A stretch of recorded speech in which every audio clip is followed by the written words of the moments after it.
டேராடூன் ஏரியாவில் ஒரு 6 feet snowfall ஒரு ஷார்ட் டைமில் விழுந்ததில் ஒரு 55 பேருக்கு மேலே அதில் ஸ்னோஃபாலில் பரியாகி அதை ரெஸ்கியூ பண்ணுற எஃபர்ட்டில் சில இறந்ததுமே நம்ம பார்த்துருப்போம். இதில் இன்ட்ரெஸ்டிங்காக மனா வில்லேஜ் அந்த இடத்துக்கு பக்கத்தில் அதே ஏரியாவில் இருக்கிற வில்லேஜ் ஒரு 2000 people இருக்கிற வில்லேஜில் யாருக்குமே ஹர்ட் ஆகாமல் எஸ்கேப் ஆகிறாங்க. இது எப்படி அப்படின்னா, அந்த மனா வில்லேஜில் ஒரு ட்ரெடிஷன் இருக்குது.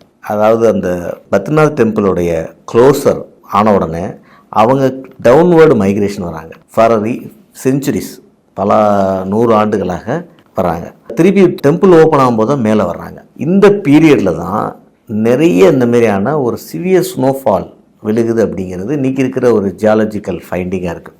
ஸோ இதை ஒரு ரொம்ப ஏர்லியராக ப்ரிடிக்ட் பண்ணி அந்த டெம்பிள் க்ளோஸ் ஆகும்போது 2000 people கீழே வர்றதும், டெம்பிள் திருப்பி ஸ்டார்ட் ஆகும்போது தான் மேலே போகும்போது இந்த மாதிரியான ஒரு கேஷுவாலிட்டியிலேருந்து எஸ்கேப் ஆகிறதுக்கான ஒரு விஷயம். ஸோ நம்ம என்ன பார்க்குறோன்னா, நம்ம ஏன்ஷியன்ட் விஸ்டத்தில் ட்ரெடிஷனில் இது அந்த காலத்திலே இந்த பீரியடில் தான் அதிகமான ஸ்னோஃபால் இருக்கும். அப்போ அந்த பீரியடில் அந்த இடத்துல இருக்கக்கூடாது அப்படிங்கிற விஷயத்தை கம்யூனிகேட் ஆகிருக்கு. ஸோ இது அன்ஃபார்ச்சுனேட்டாக இது நம்ம சொசைட்டியில் இருக்கிற ஒரு ட்ரெடிஷனல் விஸ்டம் ஒரு பார்டர் ரோடு ஆர்கனைசேஷன், ஒரு கவர்மெண்ட் ஆஃப் இந்தியாவோட ஆர்கனைசேஷன் அதுக்கு கம்யூனிகேட் ஆகலை. அவங்க as usual ஒர்க் பண்ணிட்டுருக்காங்க. ஸ்னோஃபால் விழுந்துருந்துச்சா டிஸ்ட்ரெஸ் கால் வந்துச்சுன்னா ஆர்மி போகுது, எல்லாம் போகிறாங்க, எவாக்குவேட் பண்ணுறாங்க, எல்லாம் பண்ணாலும் ஒரு சிவியரான கேசஸில் கேஷுவாலிட்டிஸை நம்ம அவாய்ட் பண்ண முடியாமல் போயிடலாம்.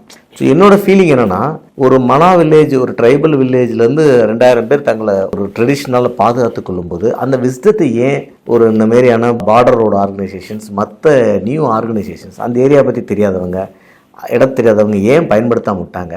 இந்த மாதிரி எங்கெங்கெல்லாம் ஒரு ட்ரெடிஷ்னல் விஸ்டம்ஸ் இருக்குது அதெல்லாம் எப்படி பயன்படுத்துறது அப்படிங்கிற விஷயத்தை நம்ம அரசாங்கங்கள் ஃபோக்கஸ் பண்ணுங்கிறதான் என்னோட பார்வையாக இருக்குது.